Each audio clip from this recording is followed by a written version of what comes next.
points off of turnovers. I would assume that's a huge part of what you think led to this. What else do you think were the big keys? Well, definitely that. I mean, 39 points that they scored, we only scored 11. That's a huge disparity there, and I think that speaks to the bigger problem. I felt that they were just a lot more physical, a lot more aggressive than we were. They had 15 steals. They had 33 points in transition. We only had 9. So from beginning to end, their activity, their physicality, never allowed us to get into a rhythm all night long. Seemed like Nicola had trouble getting the ball on some of the possessions with the fronting and fighting over the top. Is that just part of the issue with the turnovers, not necessarily being able to get into the main portion of your offense? Yeah, definitely. I mean, and again, it speaks to their aggression, their physicality, and our inability to handle it. And that ultimately falls on me, to get a team ready to play. And so we were outplayed tonight. We were outcoached tonight. And for Nicola to only get 7 shots, that should never be the case. Give them credit. They cross-matched. They doubled them every time. They fronted them on the elbows. They wouldn't let them catch the ball. What's the best way to stop a player? Don't let them touch it. And they did a hell of a job of that tonight. Coach, it was 18-6 turnovers before you pulled the starters at the end. Was that more on them or on you, or a little bit of both? On what? I'm sorry? The turnovers, uncharacteristic, all the way to 18, and then we had 6. I'm saying were the... You can put them all on me if you want. Yeah, I'll take them. Well, I guess, was it their defense, or was it stuff you guys were just not effective in your execution? I really don't understand the question, but as I mentioned earlier, they had 15 steals. We had 22 turnovers. And I did a bad job preparing our team. So hopefully that answers that question. Michael, you've been talking a lot about how difficult this final stretch is going to be. Is this kind of a wake-up call, especially after winning 9 in a row, to let your team know you can't just cakewalk through these? I hope so. We'll find out. It's come Indiana. Obviously we're going on the road tomorrow. Very challenging 4-game road trip. At Indy, at Milwaukee, at Detroit, at Boston. No one's going to, be scared that the Denver Nuggets are coming to town. So we have to play a lot better than we did tonight. And we got away with it against Charlotte, but against a quality of opponent that we played.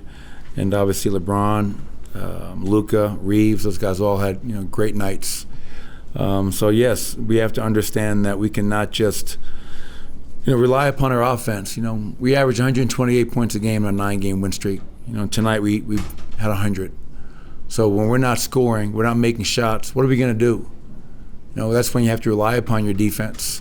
And we just a rough night all around for us. But we'll watch some film, we'll regroup, and hopefully we'll be better come our next game. Strother comes in and gets 3 pretty immediate fouls. How does that impact kind of your rotations, and then what do you kind of hope that he can learn from that lack of minutes, I guess?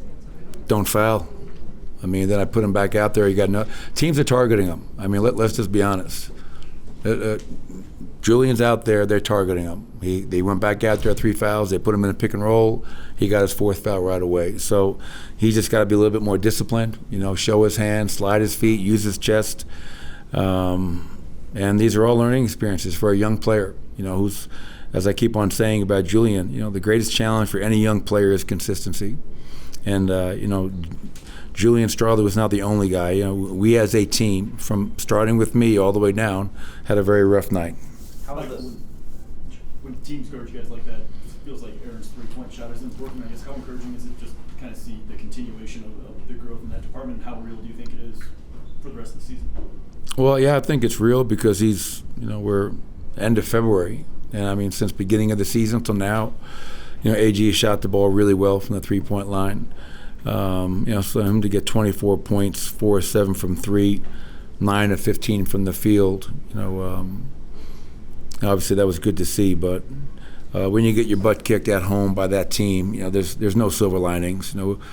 Aaron, everybody else, we have to find a way to be just better with the ball, better with our defense, better with our communication, and we just didn't have that tonight. Luka's a nightmare passing over the top of your face coverage, playing Jokic at level of the screen. You guys seemed like you would figure out the paint, and then they would get open corner threes, and then you would guard the corner. What's the biggest thing that you guys have to kind of work on? Is it communication? Is it timing? What are the things you got to do to tighten up on those? I would say when you speak about any defensive lapses, I'd probably say a little bit of everything. The communication's always critical to being able to execute any game plan that you may have employed. And behind the communication is the effort, the multiple effort. Sometimes we can be a single effort team, but when you're playing against a guy like Luka and LeBron and their passing ability, to your point, to throw bullets from the right wing all the way to a dart to the left corner, that requires tremendous effort. When they went small, obviously, and we were still big, that created some problems as well. I thought the zone was effective, but it was just too little, too late.